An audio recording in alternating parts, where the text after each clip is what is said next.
Welcome back, everybody. It has been a long time since I put a video out. I know it's probably about 3 or 4 months since I have done that. However, I think I'm starting to get back in the flow of things. I kind of lost my momentum. I lost my drive, and I just wasn't feeling very creative. And I don't know if it's because of what's going on in the world or my job situation or what it is, but I just kind of like lost it. And but I think I got it back. I think I got it back. I had to consult an old friend of mine, okay, and I think that brought me out of it. My old friend is Aperture 100.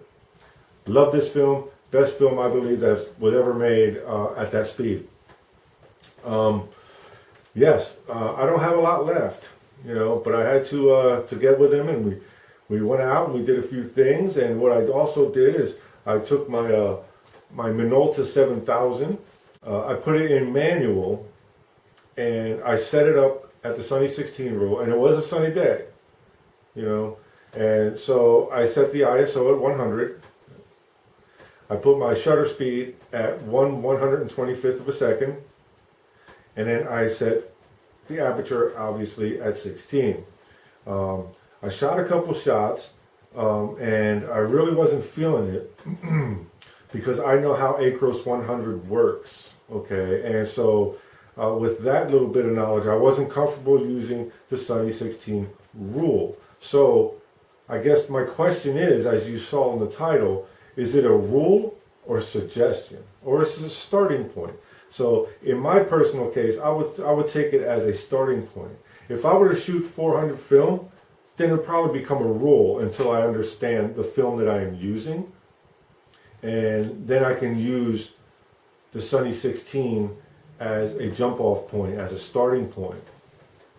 Okay, I want to show you a couple shots that I took, and these are unedited shots, but I shot them by adjusting the Sunny 16 rule to my personal preferences. Okay, I didn't want to. I know we can always go back in, and we can always go back in the Lightroom, and we can adjust things, But I like to get it as close as I can, if not perfect, in the camera itself. And it's hard to do with film sometimes, it really is. And that's why it's a nice surprise when you go to develop your film. Okay, but I like to get it as close as I can. I don't want to have to go in there and bring down the highlights because it's too bright in the background or something like that. I want to try to account for that in the camera, So, like I say, I use this as a starting point to get me where I'm going. Let me know your thoughts on it. I mean, if you think that, that I'm just some, careless or reckless photographer throwing out information to do whatever, I don't know. Just give me your thoughts, all kind of criticism I'll take, but yeah, so let me jump into real quick. Let me just put that to the side for now, and let me go and show you a couple shots that I took with the Acros 100. So take a look at these photos, and we'll come right back.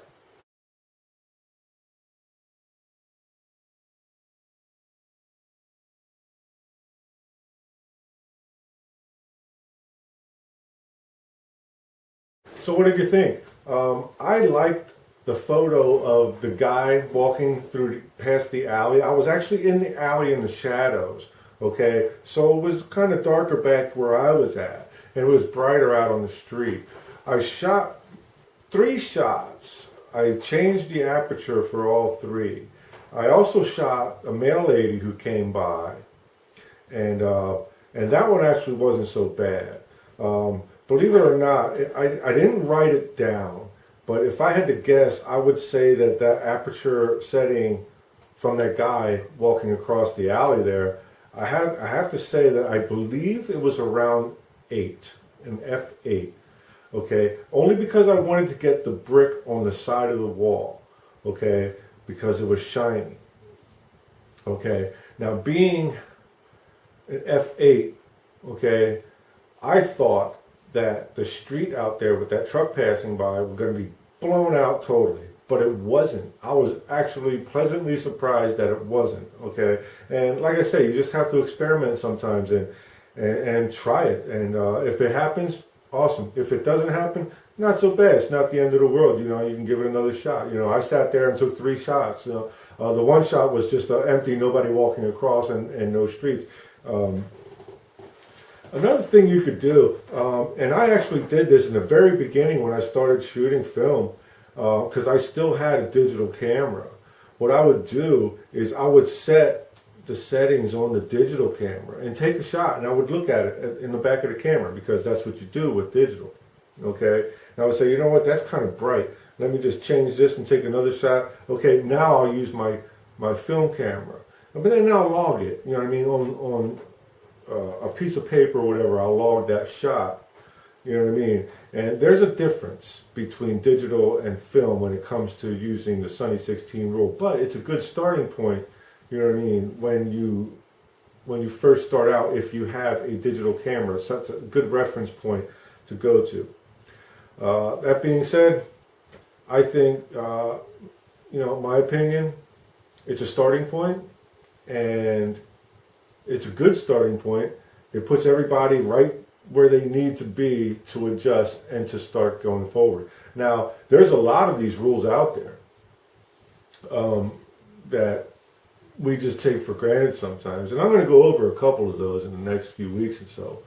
You know what I mean? But there's a lot of these rules out there.